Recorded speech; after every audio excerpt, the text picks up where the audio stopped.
when we're feeling pressure, those I think are sure signs that we're attached. And I agree with you. So number one, for attachment, if I feel that kind of emotional clinging or constriction, it's breathing. Just long exhales. That will calm you. Like you can't anger, worry, those things cannot stand in the face of a technique that you're doing that's going to put your parasympathetic nervous system into dominance. Like those emotions can't stand if you're taking your awareness and putting it on something else like the breath. It doesn't mean that you're not going to feel those things. You're going to feel them. And in fact, that's extremely important. But when you put your awareness on your breath, you're not putting your awareness on the commentary about it. What if I don't achieve it? What if it rains? What if the swim gets canceled? What if, I don't get the money that I need to do the thing? What if when we start giving that our attention and our focus, that's the invitation for more of that to expand. But that stuff cannot stand. Those emotions cannot stay if we're putting our awareness on something as powerful as the breath. And it sounds so simple, but it is the perfect tool for all mankind. But if you just take it a little by little, just begin like the 30 by 100s. I could not do that if I didn't do 100 years ago. So everything takes time. Just be kind to yourself. You'll get to where you need to go, but step back and just meet yourself where you're at now and have some self-love, right? Some self-love and acceptance that you're powerful enough in who you are today to take you where you want to go tomorrow. Trust that.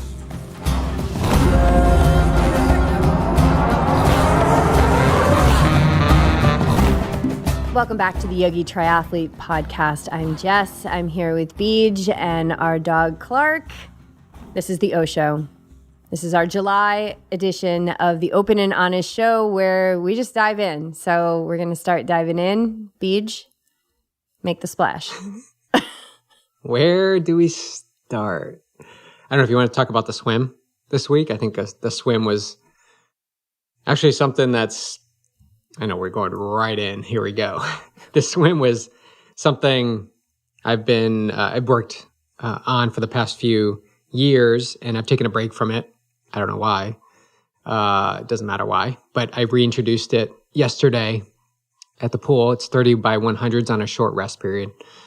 And as I was leaving the house to go do this session, early afternoon, which backtrack story in my mind that says I can only do really hard sets first thing in the morning, right? That story was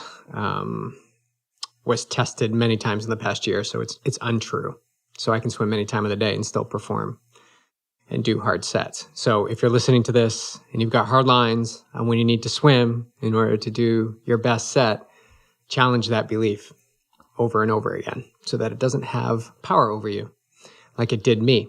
So I went out, left the house, and you said, which is so perfect because you do call me out a lot for my stuff, which I appreciate.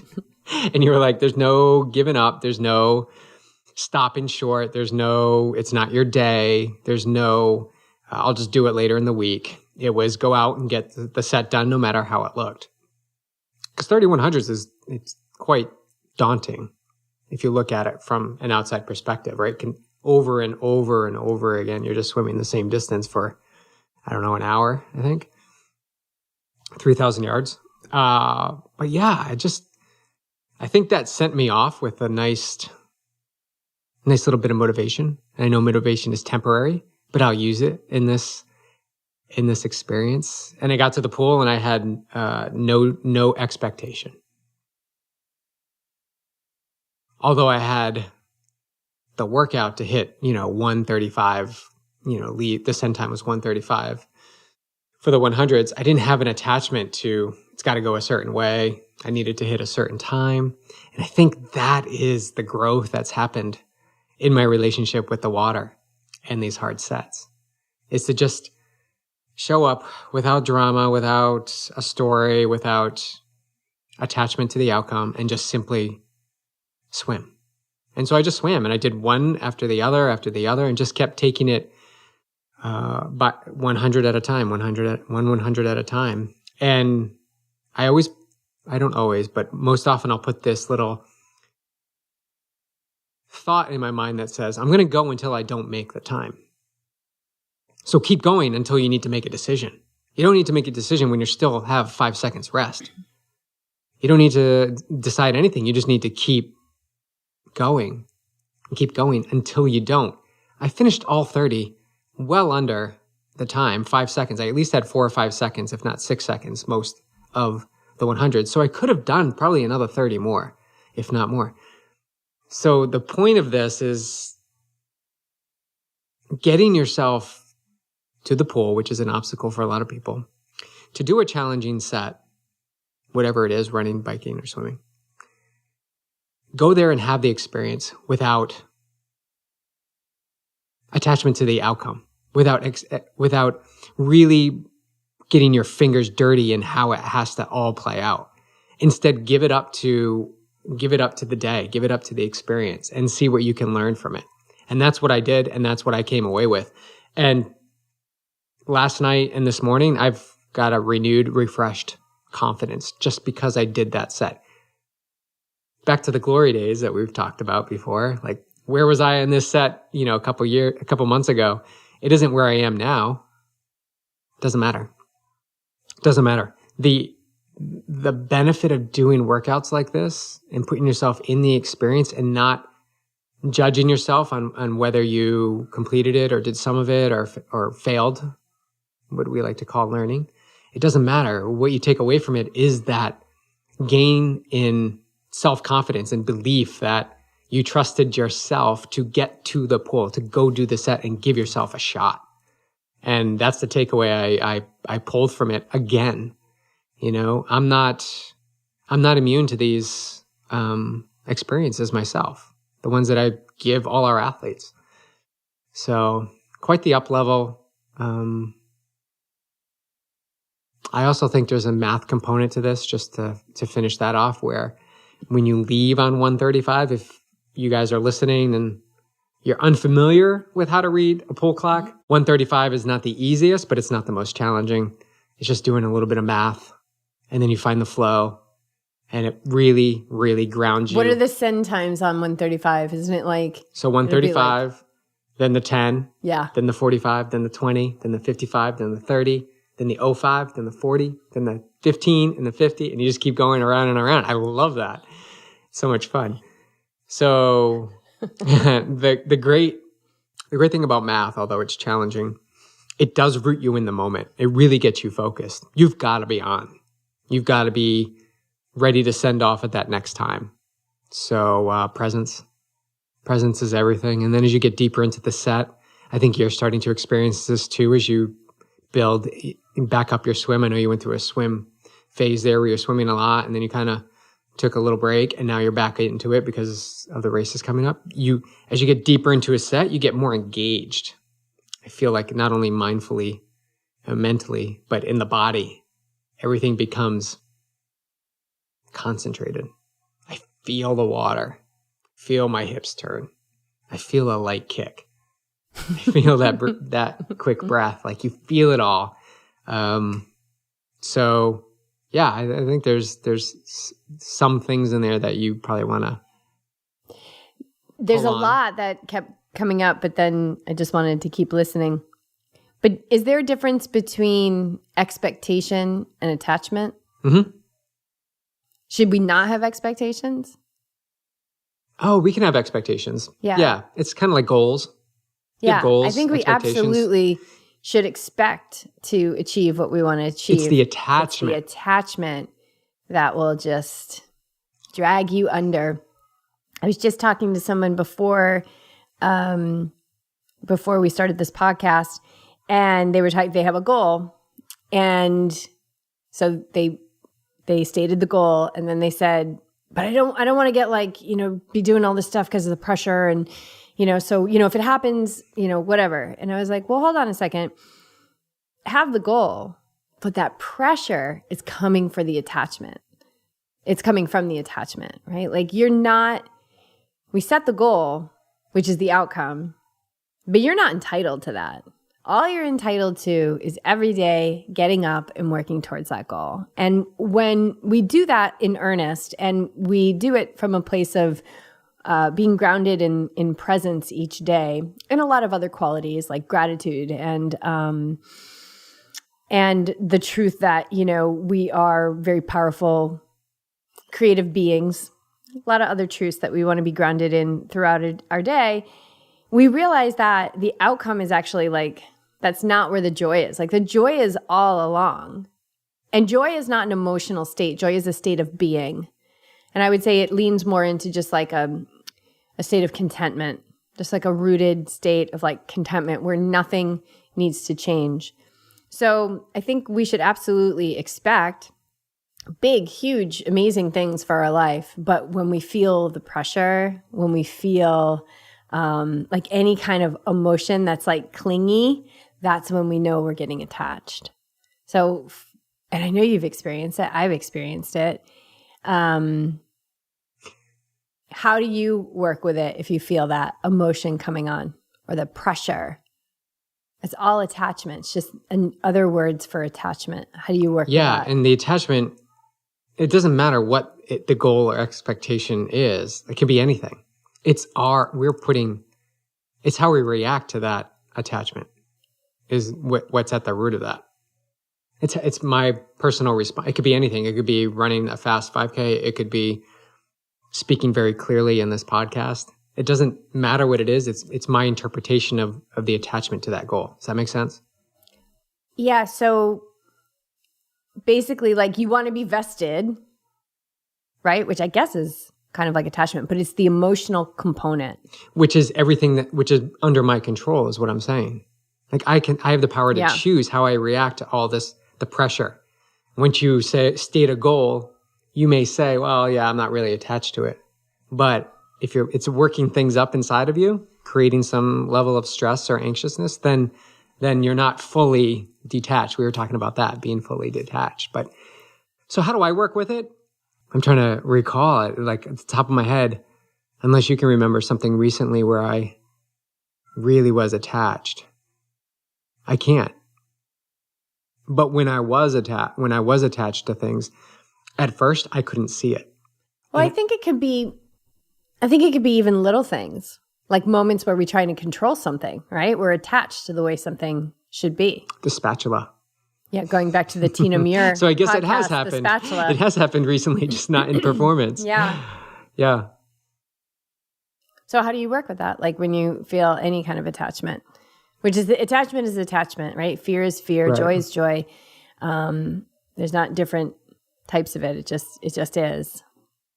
I guess I kind of take a breath, which is, to me, seems so easy and simple, and it's the perfect tool. It's my default now. Just step away, take a breath, get chill, right? Anything that's get chill, man. Get chill. Do you ever have to talk yourself off the ledge? Is there any? Absolutely. I'm getting some intel here. Yeah, for sure. So let's say I do something that you really want to control because I'm not doing it the way that you want me to do it, which might happen every day. What's the dialogue in your head? When you're trying not to control, when you're trying to... I think immediately now it's or most often it's it's no big deal. Why am I getting fired up about something like that is so small? And I can see this, I'm the witness of this. And then I choose the opposite, George. I'll go the opposite. Yeah. For me, the default is opposite. Instead of getting charged, I'll just be I'm cool, man. I'm chill. I was cool until it wasn't cool. I think that's a good technique. Zoom out. Is this really a big deal? It's not. Most often our stuff is not a big deal. And I think that we can also say that with our goals too, right? This is a gift that we get to work towards things, that manifestation of something in our life, either a goal, so something that a physical activity leads to achieving something, or something that actually is a material thing.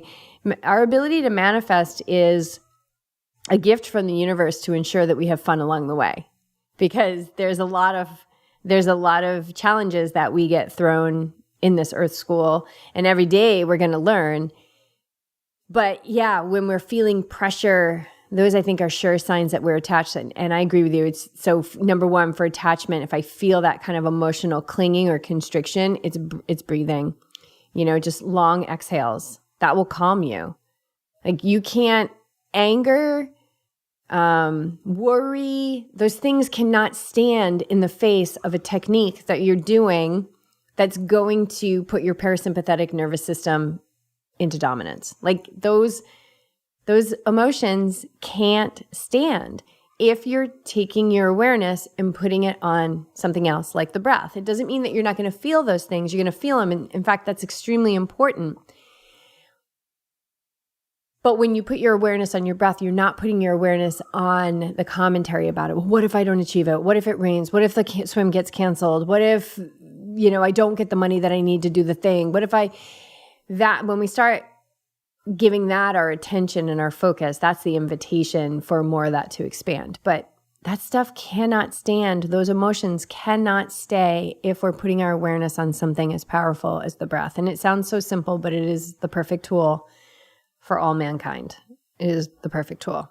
And swimming is the perfect exercise for this because you need to take a breath every 2 strokes. So you're constantly focusing on the breath. So yesterday, in this example we talked about, my breath was getting elevated, right? But then my practice in doing this over and over again is to just think calm, be calm, take the next breath. And I just really talked to myself. I'm like, what am I getting so antsy about? I've hit the last 10 at the same pace. Why would that change for the next one that I'm in right now? Yeah, I kind of have these conversations. Looking at truth. There's no evidence that says I'm panicky, I need to fluster in the pool, I need to push really hard to make the time. There's no evidence of that. There is evidence that if I just keep trusting calm, I will hit 3100s at one second off of, 1 to 2 seconds max off the same time because it's all on feel. I feel it. I've done the work. I've been there. I've had the tendency of the mind to get kind of wrapped up in the what ifs and going way into the future and then going into the past and saying, I haven't done these in a while, or I should be faster. When you just drop resistance. Yeah, we're hitting on we're hitting on all the gold buttons today because there's also doubt in there, right? Like, what if I don't hit the next one? Can I keep? So we start introducing doubt. And I found the most spectacular...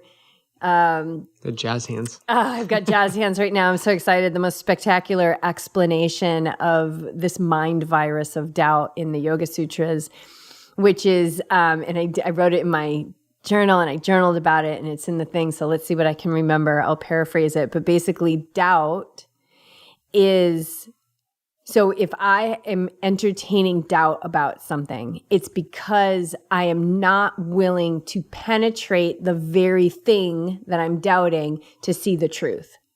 So it's actually lazy. It says that in the sutras. It's laziness when we're doubting because we're not looking at the truth. We're not looking, what is the truth right now? What is the truth, right? And that truth will set you free. It really does.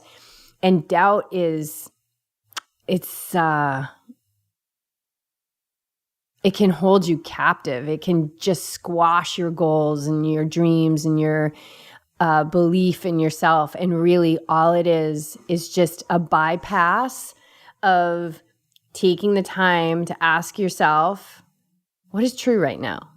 What's true is that I'm hitting the numbers, right? And even if you weren't hitting the numbers, what is true? Okay, I'm not hitting the numbers. Okay, is the earth still spinning? Is the sun still shining? Is oxygen coming into my lungs? Like, what is the truth? The truth is I'm fine. The truth is this is no big deal. So there's many different, layers and many different ways to come at it depending on the situation that you're in. But I encourage everyone, look for truth. Look for truth.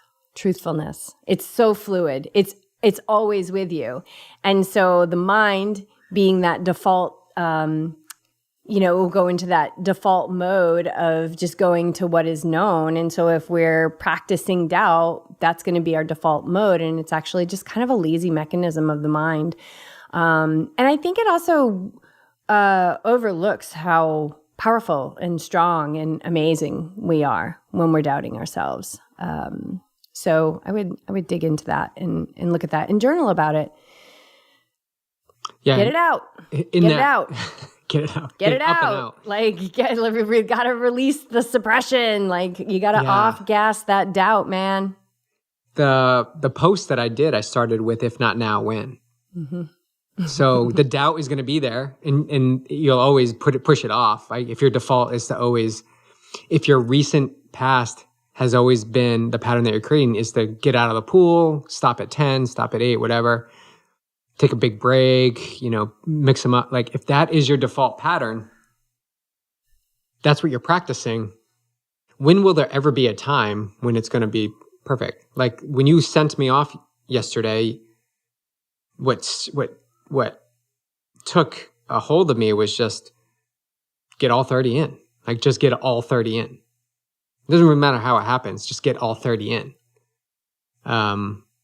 Because I think the tendency for most athletes is to focus on what they can control, which is the time, right? The time on their watch, the time that they're supposed to hit. And when that doesn't happen, there's no plan B. There's no wiggle room, basically. Yeah, well, there's no the resistance, right? Like, that ability to kind of all or nothing. Flow. So yeah, doubt's always going to be available, but so is belief. But truth is always right in the middle going, hey, yeah, I'm truth. Just look at me. I will solve all your problems. That was yesterday. Like, literally, what was the truth? The truth was I was hitting the same time every time. So the only thing that was getting in the way is my mind. Potentially, my mind would say, you're not hitting the times you're supposed to hit. Get out of the pool. Like, yeah, it's the small self that has like the you gotta be onto it. The microphone, It's the megaphones. And then there's the big self that is the subtle voice. I know better now. I think that's the subtle voice inside. It's like, you can do this. Like, you can do this. You just need to keep going. Yeah. Don't. And even if you weren't hitting the times.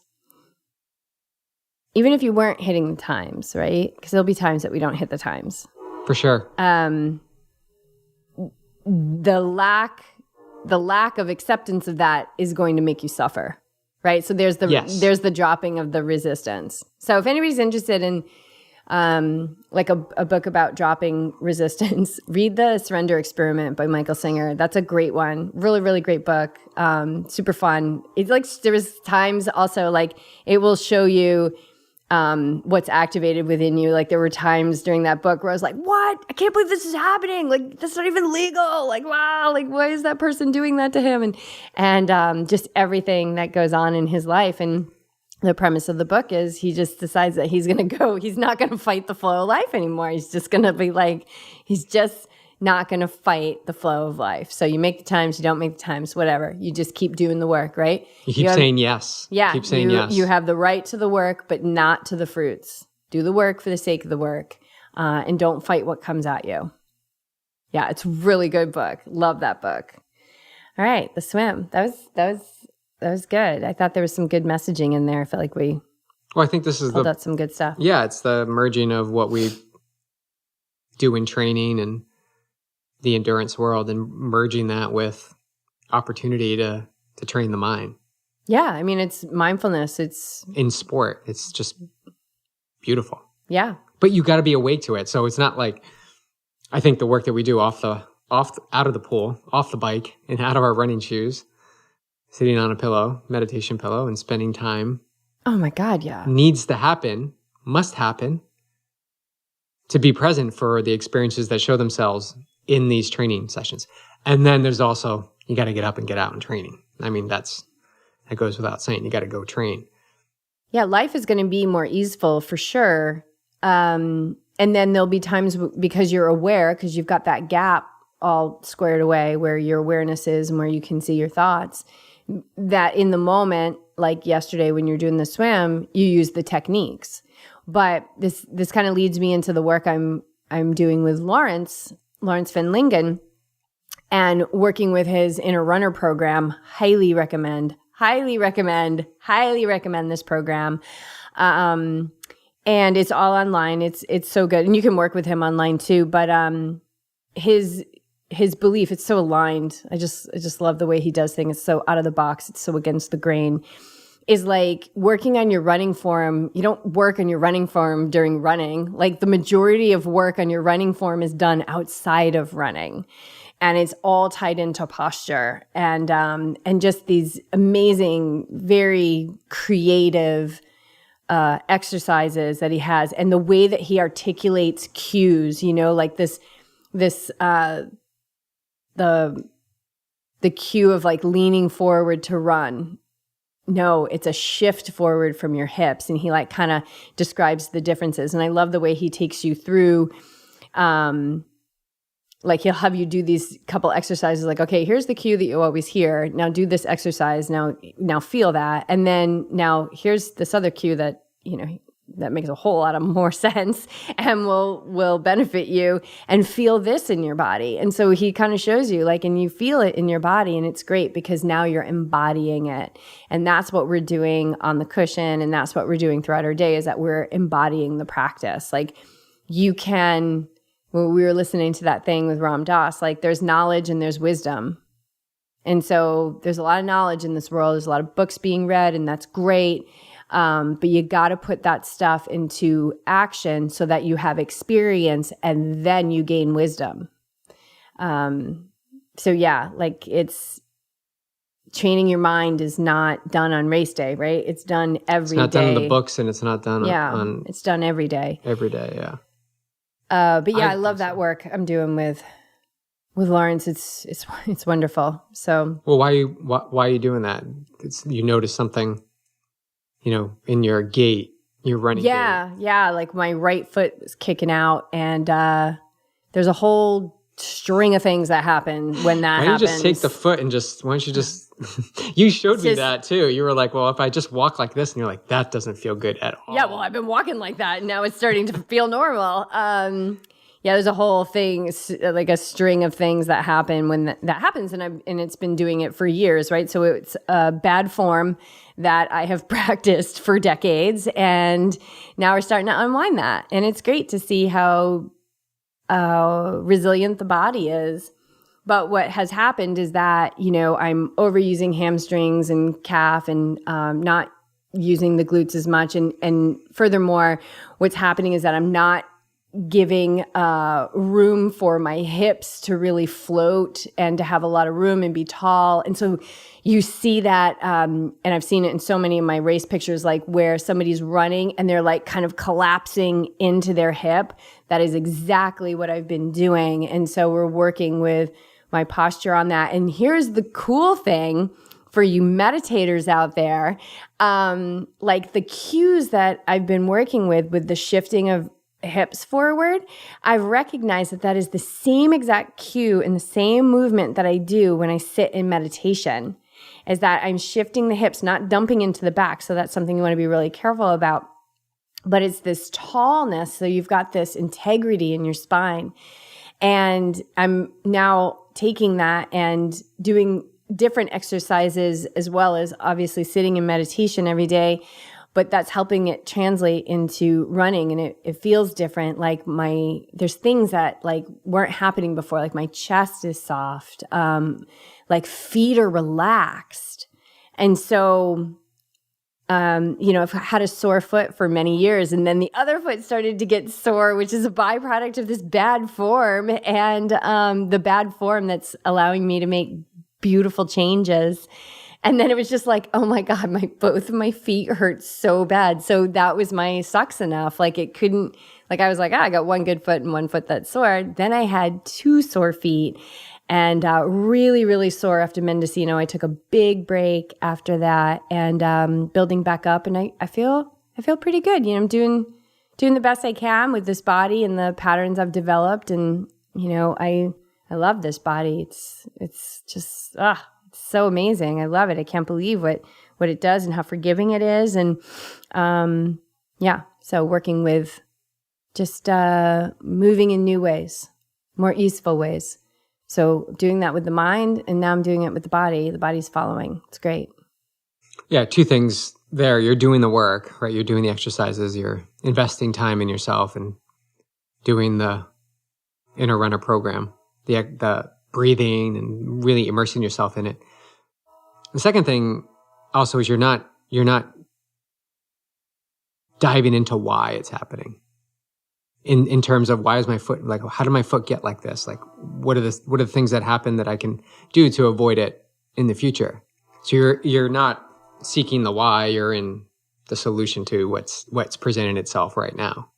Yeah, I'm not dissecting the form that I had. I just went to Lawrence and I was like, both of my feet really hurt. And he was like, okay, let's look. So he took my right leg and he did this thing to internally rotate my hip. And he was just like, that's a problem. No, he said, that's problematic. And I was like, and then we just started there. And it's like getting the hips. He's really, really adamant, I think overall, about getting the pelvis like positioned really nicely and the hips floating and feeling good. And like that there's this ease that he brings to, as he educates athletes, this ease to their running, which doesn't mean when I race, my body's not going to be on fire. Yeah, it's going to be on fire. But I don't think this is going to help me stay in the game longer. Of course, yeah. You're in the game for a long time. We both are. Yeah, and I just don't think two sore feet, that's oh, well, you should never run again. No, that's crazy. My God, no, never. There's limitless solutions to every predicament. So you can sit in the problem oh, why did I do this? I should have sought help a long time ago. But I know you love my voices that I do. Who talks like that? I was sinking down. But yeah, it's just really cool to work with this vehicle. I think Lawrence is a similar body worker, or what do we call him? Kind of like a structural, healer. Healer. He's definitely a healer. Eni Jones comes to mind, and her swimming technique of yes. The salsa in the hip, the salsa dancing in the He's hips. It's a gentle, and it might not have anything to do with how your hand enters the water or anything like that, but I feel like they parallel each other in the way they approach a secondary level to the movement that's needed in the activity that they're performing at. Well, and they've created it through their own experience. Yes, yeah. So, yeah, right. Eni did the same thing. Yeah, they're not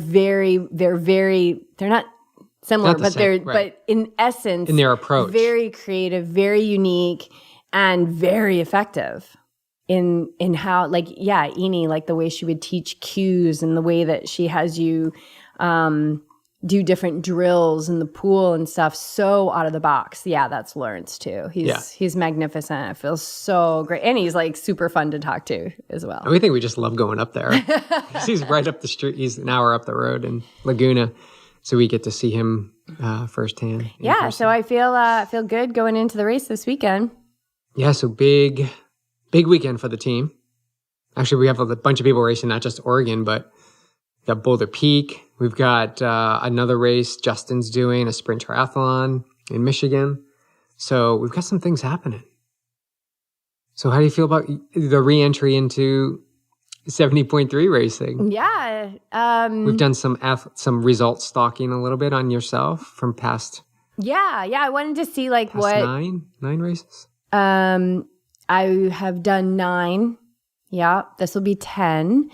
I haven't done half Ironman since 2017. Did Santa Rosa. And I remember crossing the finish line. I had a great race. I had a great run. I remember I wanted to break 2 hours. I think I did a 1:57. That wasn't my fastest. I think I've done a 1:48. No, I think 5:48 is my fastest. I've broken 2 on the run a couple of times. 5:48 is my fastest half. So yeah, just looking back at, what I've done in the past. I mean, I've done everything from a 3-hour half marathon, which was the first half Ironman I did, Deuce Man in Arizona. Gosh, where was it? When was that? 2006, I think. 2005 or 2006. Yeah, I think it was 2006. And my shoes were too small. And it was extremely painful. And that was one of the hardest things I ever did. And so it was kind of fun to look back on Athlinks and just look like, wow, Moose Man, Timberman, Syracuse, Patriot. 5430 long course, which is now Boulder half Ironman.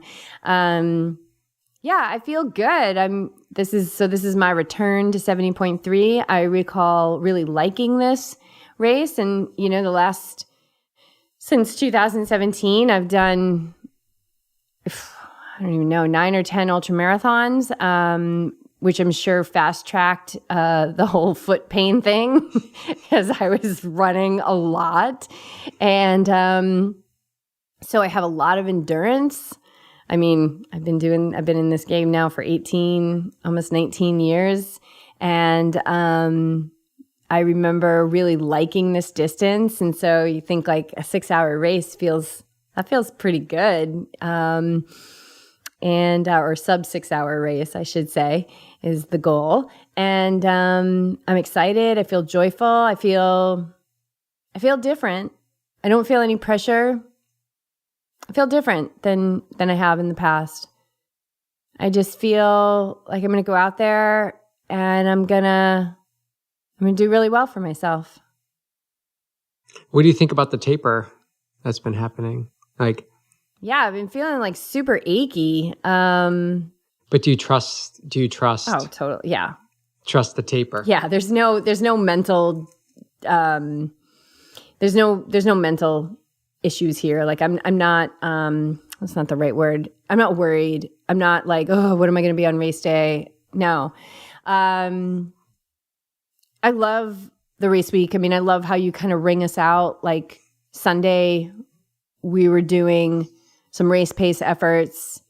And at the end, you said, if you still feel good, you can do another 5 minutes. And I was like, okay, I'm going to do another 5 minutes. And I think I saw you on the rail trail, and I was like, well, the bolts are starting to shake a little bit, but I'm going to get this done. And just really ringing that out. And then I love to see how the body recovers. And so body's been feeling a little achy, but I've been getting plenty of sleep. And today you were out at a bike ride. And I was on the phone with someone and I was just like, oh, whoa, like this body feels really tired. I'm just going to go upstairs and sleep. And I was like, no, you're not. Get on the mat. Your body doesn't feel that great. Get on the mat. I did 40 minutes of yoga, and then I did a 20-minute meditation. And then I got on the bike and I did a half an hour bike with 1 minute race pace efforts. And it was just a half an hour. So I love that. I love how like we're still going out, we're still doing some race pace stuff, but it's 30 minutes. It's like nothing. It was a 15-minute warm up, 5 times 1 minute race pace, 1 minute. Clark is literally walking on the laptop. 1 minute easy. And yeah, I feel good. I think get a good night's rest tonight, get a good night's rest tomorrow night. I'm going to pop on race day. I don't need to feel ready to race right now on Wednesday afternoon. I'm going to feel ready to race on Sunday morning. So by Sunday morning, I'm going to be great. So body feels strong. Of course you're going to be great. Yeah, you're totally going to rip it. And I can't wait to be there. And I can wait to be there, but I can't. It's just going to be so exciting to spectate and cheer you guys on. But backtrack to that moment where you wanted to nap or rest and instead you said yoga and meditation. So how does someone get through that? How does someone get through that? Well, how can they work through that? I have knowledge that says my body feels tight and achy. So flowing through yoga is going to make my body feel better. And then I also have knowledge, which I've shared on this podcast many, many times, and with all of the athletes that I work with, that meditation is more restful than sleep. So why would I sleep when I have a tool that's going to actually help me recover and be more restful than to go up and take a nap? Now, that doesn't mean I'm just going to meditate all the time. I'm not going to sleep at night anymore. The body needs rest. This body needs rest. But I got plenty of rest last night. And so if I had these two things that I could do that I knew was going to energize me and help me feel really good, whereas going upstairs and laying down I knew it was going to make me feel flat. I just knew, like, I just don't want to be flat. Like, I wanted to still be activated. I'm not running myself into the ground. Like I said, I got plenty of rest. But meditation is more restful than sleep. It's energizing. Yoga Nidra is more restful than sleep. So when we take naps, when we go and we lay down, because we do that, we'll lay down for 15 minutes or so, I put a Yoga Nidra on. And sometimes the body does fall asleep, and that's just what happens. But today, and it's different every day, but today I opted for something that was going to relax me, make my body feel better, and energize me. And then I got on the bike and I felt great. I mean, I felt energized to get on the bike. The legs feel a little heavy, but they'll be fine. Yeah, there'll be the detachment from, yeah. You got to feel really good in taper. I'll tell you, most often things come up in taper. Like, I mean, I remember driving to Coeur d'Alene and like I couldn't move my neck or my shoulder because I had slept wrong with our dogs. Or your knee. Remember your knee thing up in Santa Rosa? Oh, yeah, that was spectacular. So there's things that happen during the week and even before. Just it's the weight we put on them. It's the focus of our mind that we put on them that is really important. And it's not to say don't think about it. It's to say you can shift awareness to something else. Yeah, I just feel a little achy. That's it. My feet feel fantastic, and they have for weeks, and I'm incredibly grateful for that. I'm incredibly grateful because when something hurts and they hurt, they were so sore.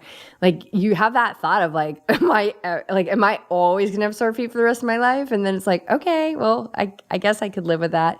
But my feet feel fantastic. So what I'm doing is definitely working and healing, and I think also taking a break after Mendo, and then just building the run back up. I mean, I think my longest run going into this race is 8.5 miles, which was on the trail. I've been doing like 2-hour just chill trail runs on Fridays. So I haven't really, I think my longest like road run was like 6.5 miles, 7 miles, but it'll be fine. I'm not concerned about that at all. And I think time is more important. So 2 hours on the trail to me is more important than going out and slogging on the road on hard surface just to try to get in 10 or 12 miles to get closer to the 13. And I get it. Like when you're first starting, like I get it. I did it. Like I was like, oh, I have to run a half marathon before I do a half Ironman. I did all that stuff. And it helps. Like you gotta honor yourself and where you're at. And if you think something's going to bring you confidence and you really feel confident about that thing bringing you confidence, then go do it. Go do it. I mean, I did it. I did that leading up to Ironman. I ended up with a stress reaction in pool running for 5.5 weeks. But that pool running for 5.5 weeks, and then going out and doing Ironman Coeur d'Alene, like that gave me massive confidence. Like I can do an Ironman after pool running for 5.5 weeks. So I guess what I'm saying is there's no wrong answer. Feel into where you are, honor where you are. There's no wrong place to be. And be in acceptance of where you are and move forward from there. Keep moving towards your goals. There's nothing you can't achieve.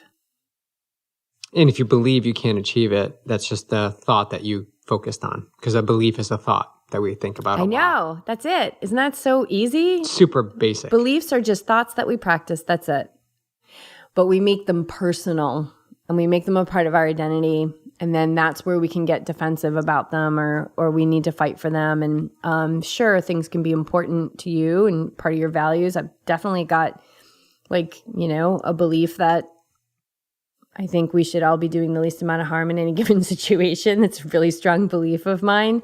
But that is something that I've practiced, something that resonates with me. But it is just a series of thoughts that I've thought, So, and I've also had other thoughts that haven't been very kind about myself or my abilities. And those are the ones you want to look at, the ones that don't feel good, the ones that don't serve the collective. And then verbalizing them, the words are powerful. So when you verbalize those things about yourself, others jump on board with it. Yeah. And create a whole cycle of things. So yeah, beliefs are something you can bust, You want to talk about fear? Sure. So we've been having some talks with some people about fear of the water, fear of open water. I would say fear of open water. Fear of open water. Let's go there. Fear of open water. I mean, there's fear of other things, but fear is fear. So if you have a fear of the open water, it's like when you see the neighbor that you don't want to talk to in the grocery store and you shoot over to the next aisle and you manage to avoid them. It's not solving the problem. So the fear of the open water, if you just don't ever go in the open water, the fear is going to find something else in your life to attach to. So we want to look at fear. We want to see what fear is and the anxiety that is kind of like right there with it, right? And anxiety is fear of fear. It's fear of fear. And so I think if we don't get a hold on that thing, then we're going to have another condition that's going to be fear of fear of fear.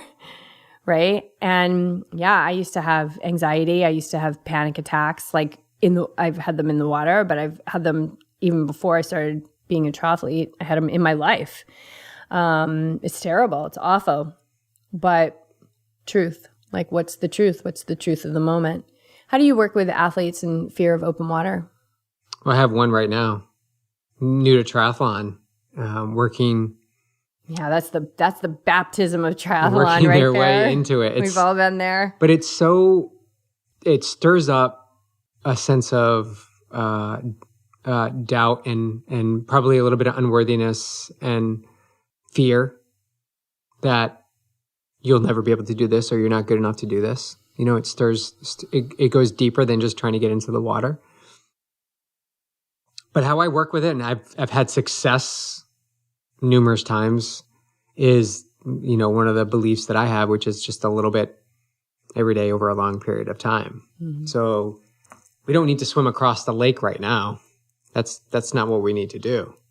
We need to get ourselves to the lake. Like step one is just get yourself to the lake. And if you can get to the lake and just be at the lake, if that's step one, celebrate that as a success and go home and get on the bike and do your thing. Right. And then do it again, 2 days later. Same thing. Get to. And be in acceptance of what it is that you're achieving in that day, because there's going to be that little voice with the megaphone that's going to say, well, you should be swimming across the lake. Right. So what's the truth? I'm not swimming across the lake. So how should I be swimming across the lake when I'm not swimming across the lake, right? It's like shoulding. So what is that? Awake Athlete season 1 or 2? Yeah, that's a good one. Yeah. Such a good one. Stop shitting on yourself and if others. You would be doing it. Like, should you? If you should be doing it, you would be doing it. Right. But you're not. So you're not. Stop. So how should you be doing something that you're not doing? And that's a tricky one. But we got to control the mind, you guys. We got to control the mind. Like if you want freedom in your life, you got to control the mind. And so the should thing, just that's low hanging fruit. Throw it out, because you shouldn't be doing something that you're not doing because you're not doing it. So how should you be doing it? So go on.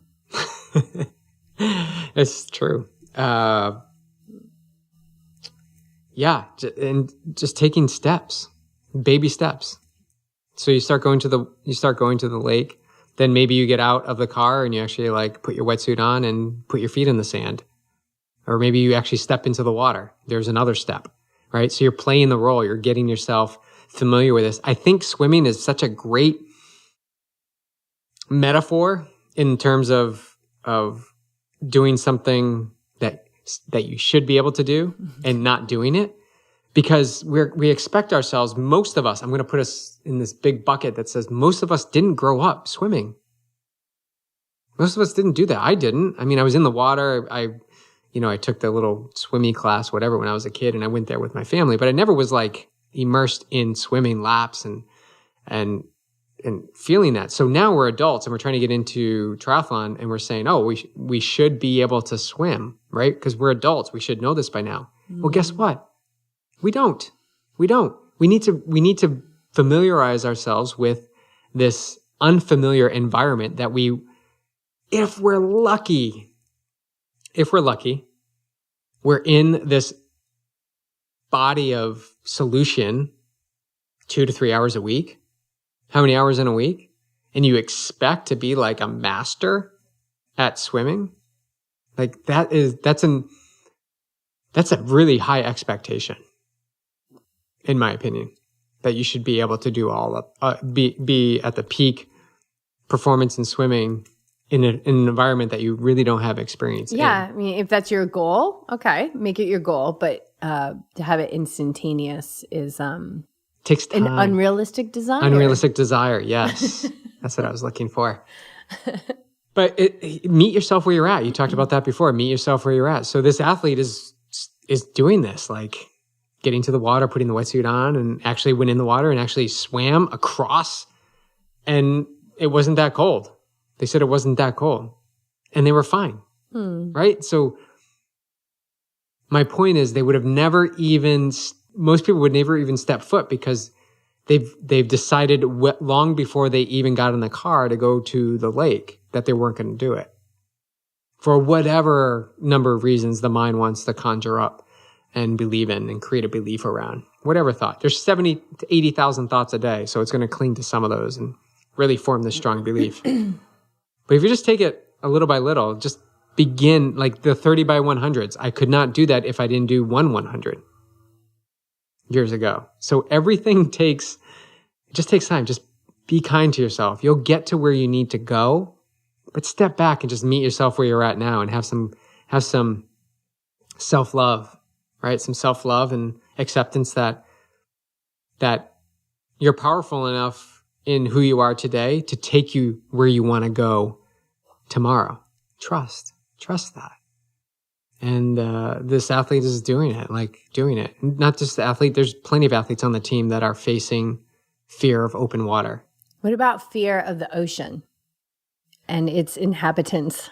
Yeah, I think I've talked about that on here where, yeah, there's stuff in there. And we have friends, Sabrina Houston's like philosophy of like, I'm just a tiny speck. This ocean is enormous. I'm just a little speck. And this is someone who swam across, from Catalina, did the Catalina crossing.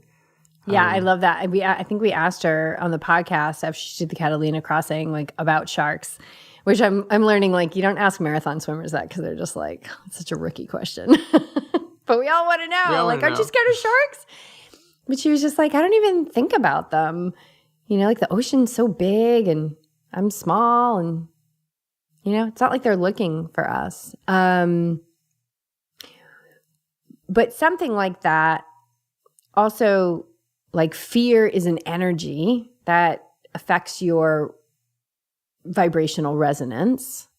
And so fear is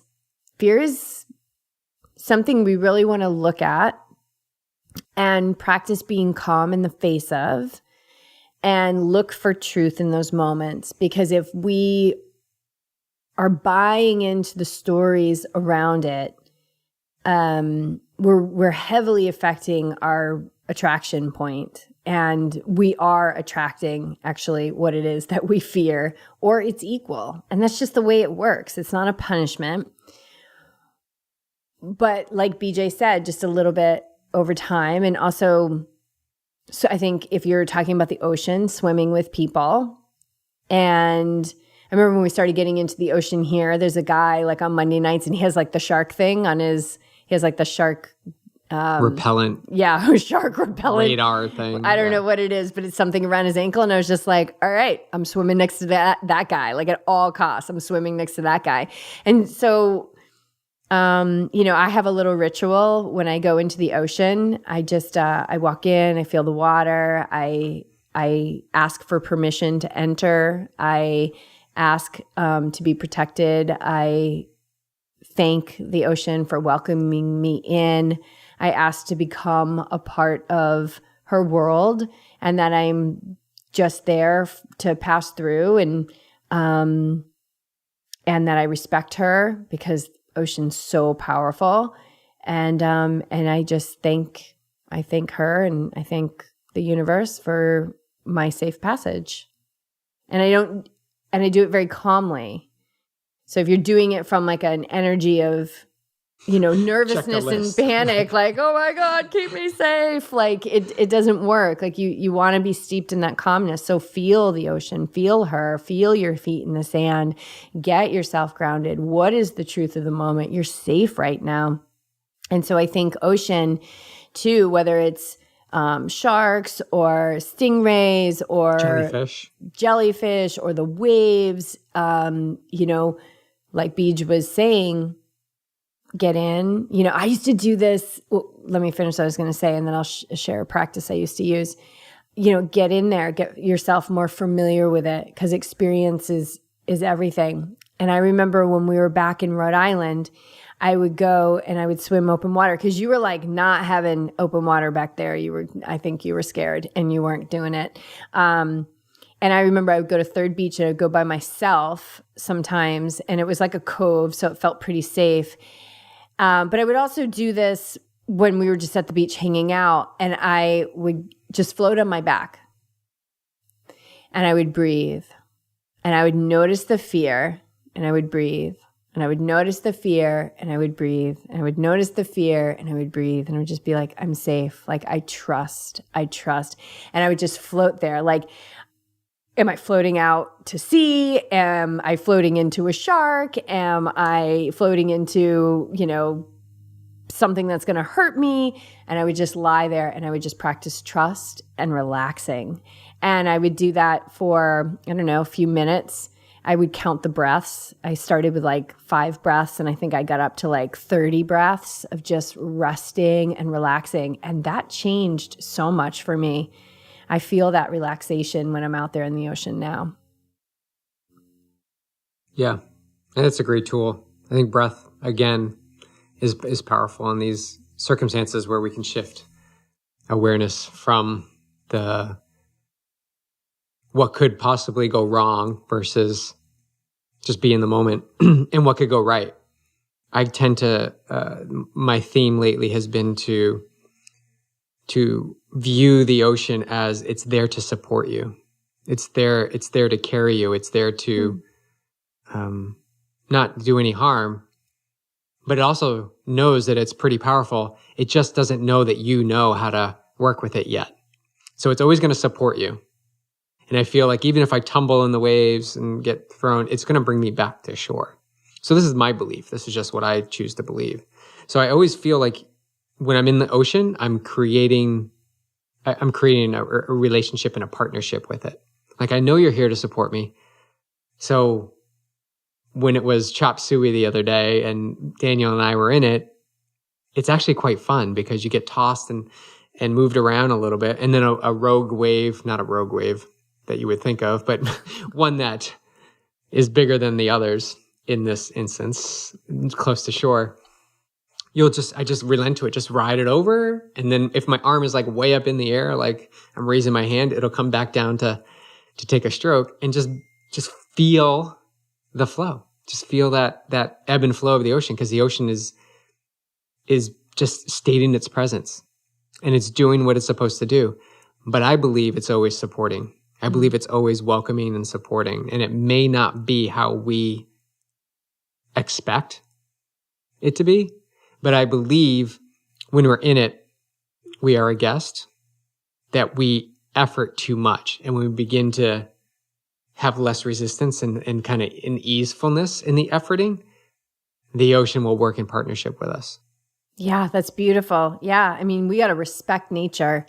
It is so powerful. And so this is kind of the same thing of somebody going on the trails with mountain lions and bears and things like that. Same thing. Like, we want to respect nature, but we really want to watch like our vibration. We're never going to lose that part of us that says, there's danger here, turn back. You're never going to lose that inherent wiring for survival. But I don't kind of think, it's just fear's gotten out of hand. And so another thing that you can do as we wrap this up is watch what you're consuming. I'm like media, news, all this stuff's leaving an impression on your mind. And so fear is fear. What you're searching for in reading, if you hear of something that happened, there's that part of the mind that's like, oh, I want to hear about that crime, and it's just watch what you're doing. All of this is feeding into that. Also what you're eating, the foods that you're eating, high vibrational sattvic foods, more pure foods are, of course, going to serve your body well, but they're also going to serve your mind too. So specifically, of course, I'm talking about animal products. Really watch those, limit or eliminate them, because there's fear in there as well. So there's a lot of things that you can do outside of the open water swimming that can help you heal fear. And then there's a lot of things we can do outside of open water swimming that can expand fear. So, watch the consumption, mental consumption and physical consumption of things that are associated with fear, because that's not going to help you move through what it is that you want to move through and achieve the goal that you should expect to achieve. You should. Stop shooting. I love that. All right, we're going to wrap this up? Yeah, we're going to wrap this up. We're heading out to Oregon in less than 2 days, and we're going to do a smackdown. I'm going to bring our travel mics. I hope they sound good. And then we're actually going to launch this, and then we'll launch the smackdown the following week. Okay. So I like that. We'll see how it all goes. I'm so pumped. Yeah. Awesome. Very cool. Okay, cool. Thanks, everyone. I hope you took away some nuggets. I think we covered, fear, doubt, expectations, don't shit on people, attachment. I think we covered it all. We should probably just cancel the show from here on out. All right. Thank you. Thank you, everyone. I want to end the show with saying we're going to cancel the show. We're not going to cancel the show. Oh, if you're in Oregon, let us know. Well, this is going to go after we're in Oregon. All right. So scratch that. So it's great to see you in Oregon.